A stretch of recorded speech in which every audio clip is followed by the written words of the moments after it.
Miracle Boy Boxing, ladies and gentlemen. I am your host, the one and only hosting Cruz, bringing you another exciting edition of boxing. Don't forget to hit and to like, subscribe to my channel. It's always greatly appreciated. Stay tuned.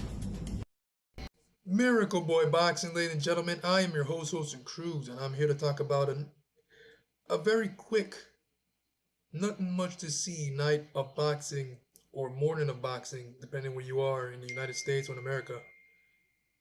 Um, in Japan, these boxing cards in Japan from live on ESPN, they're very early in the morning, man. On Saturdays, sometimes on Tuesdays. They're hard to watch because they're so early. If you gotta work in the morning, it's hard to you're gonna miss it likely. You ain't got no time for it. But if you have a day off and you don't mind missing some sleep, you got the time, then it's some good. They may having some good fights on those cards. So some like this morning. But like I said, there was nothing much to see. All the main fights on the card ended early. Tenshin Nasukawa, one of the top rising prospects in Japan,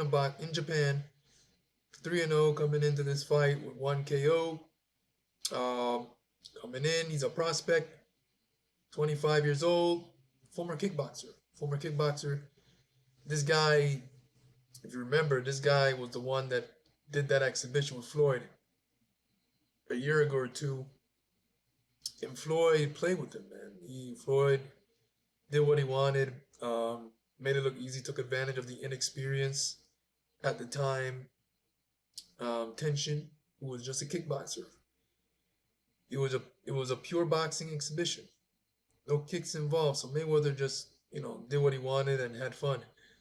Now, since that exhibition, maybe a year later or two, he made his pro debut in professional boxing. He left kickboxing to do pro boxing, strictly boxing. And prior to his fight this morning, he was 3-0, and the opponents he's fought, they weren't world beaters, but they had pretty good records. His first fight, he fought a guy with 12-4. Remember, he's coming in with 0 professional boxing matches.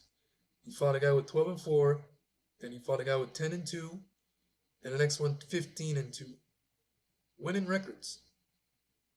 Now this morning he fought a world-class fighter in Jonathan Rodriguez, Puerto Rican fighter. Very good Puerto Rican fighter, good boxer puncher, likes to mix it up. And his record 17-2, 1 draw, 6 knockouts.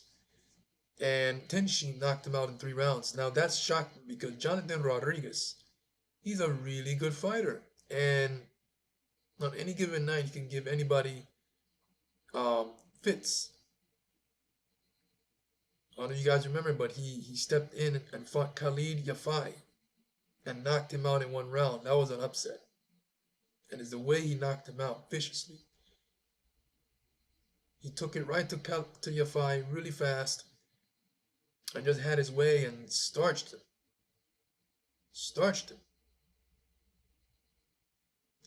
And former world champion, everything. Gold medalist. And then he stepped in with Antonio Vargas in his last fight. He got stopped in 7 rounds. It was a really good fight, and where both guys hit the deck. And now, a few months later, now this morning, he went in with Tenshin, and Tenshin stopped him in 3 rounds. Stopped him in a more quick and brutal fashion. And that surprised me because Jonathan usually puts up a hell of a fight. And Tenshin starched him in 3 rounds with fast, sharp, quick counter shots that Jonathan just couldn't. He didn't see anything. He didn't see coming. And this is the same guy that sparred Mayweather. Mayweather played with him. Mayweather. But you'll never think, if you watch Tenshin now, you'll never believe me that Mayweather did what he wanted, because Tenshin has really took this boxing thing serious, and he's very, very good, and it's just gonna get even better.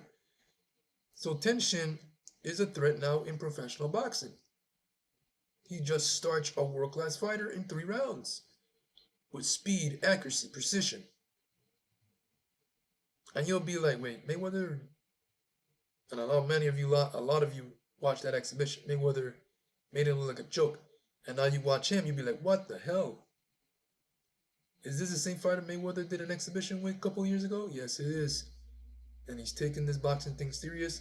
He's dedicated his craft, he's sharpened his craft, and the results have been shown. 4-0 now with 2 knockouts, and he's impressive.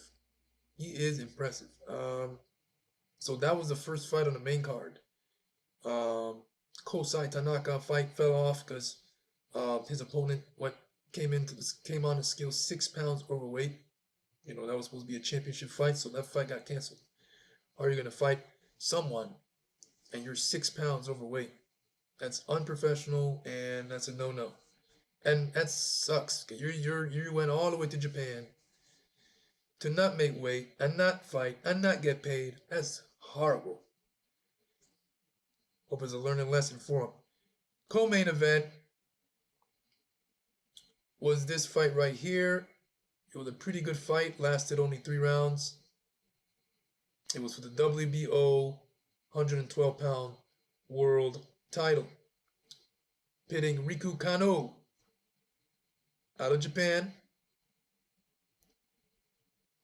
26 years old, 22 wins, 5 losses, 2 draws, 11 knockouts. He was the defending world champion in that fight against Anthony Olascuaga, Mexican-American fighter.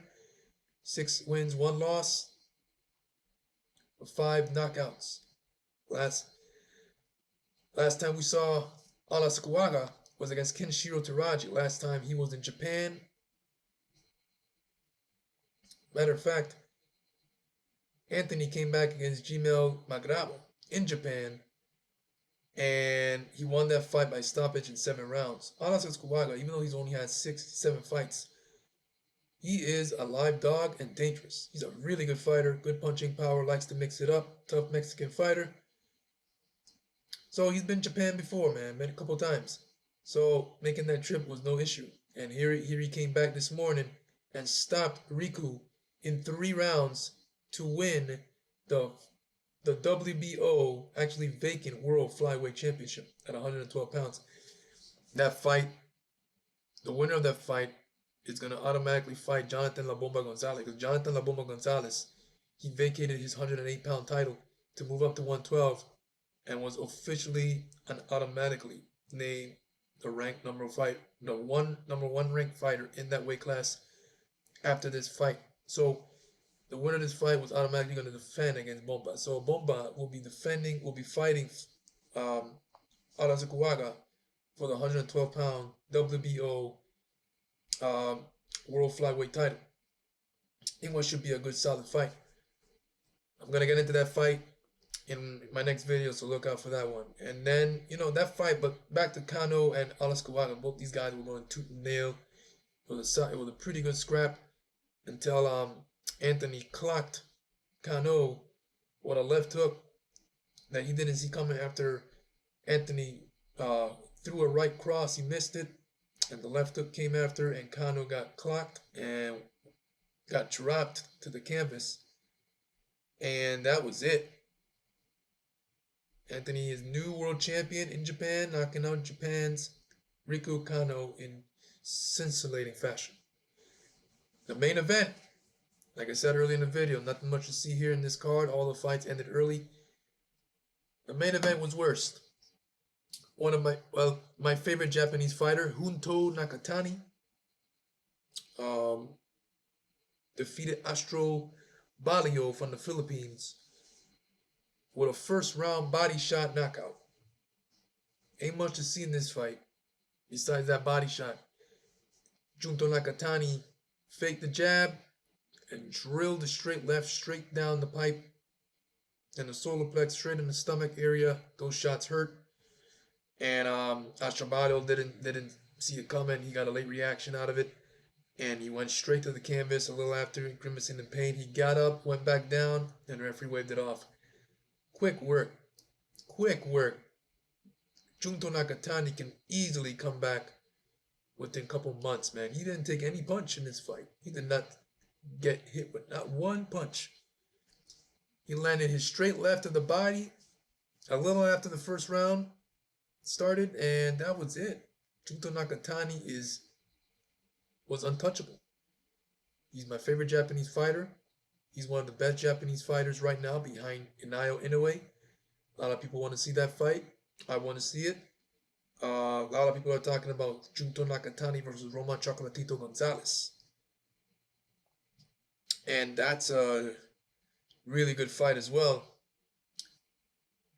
But Junto Nakatani is going to have to go up to 122 in order to fight Naoya Inoue. He's got the height for it.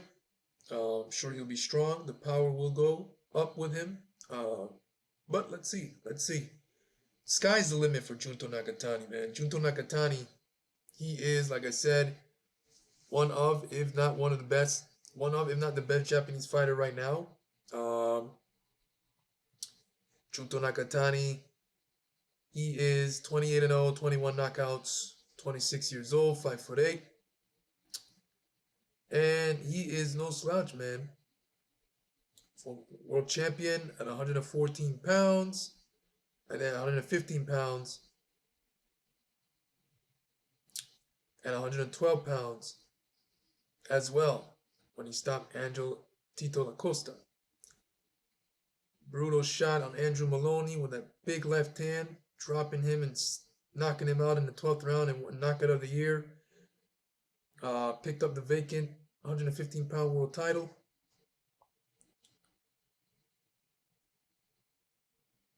And then he beat Alejandro Santiago for the WBC World Bantamweight title at 118 pounds. So he defended it against Astrobalio in one round, easy work. And now the world wants to see him go up to 122 to fight Naoya Inoue. I don't think Nakatani has a problem with going up a few pounds more. So sky's the limit. He can stay down at 118 to defend his title, or he can go up to 122 and chase greatness. But just wanted to come on here and talk about the outcome of the card that took place this morning in Japan. 3 main fights that took place, ended early. So yeah, let me know what you guys think on the results of this card. Kinshun,